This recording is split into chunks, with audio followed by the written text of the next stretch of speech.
কোরআনের আয়াতের শুধু তেলাওয়াতই করতে হয় না, এর তেলাওয়াতের আলোচনা অনুযায়ী আমল করতে হয়? কথা কন, আমল করতে হয় তো।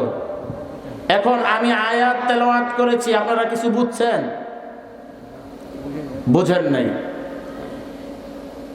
এখন আপনাদেরকে এই আয়াতকে সামনে রেখে বুঝাইতে হবে।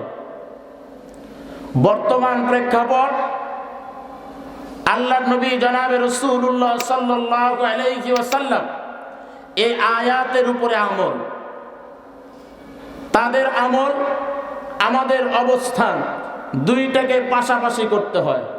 বর্তমান অবস্থান আপনাদেরকে বুঝাইতে হয়, আর কোরআন থেকে বুঝাইতে হয়, হাদিস থেকে বুঝাইতে হয় যে দেখো এই আয়াতের আমল সাহাবা ইকরামের ভিতরে এমন ছিল। এ বুঝাইতে যায় এই আয়াতের মধ্যে কিছু আদেশ এবং নিষেধ রয়েছে। এই আদেশ এবং নিষেধগুলো আমাদের ভিতরে না থাকার কারণে মসজিদের মুসল্লিরা অনেকে সভাপতি মনে করে যে খতিব সাহেব আমারে কইল, সেক্রেটারি সাহেব মনে করে যে খতিব সাহেব আমাকে বলল। বিষয়টা এমন না।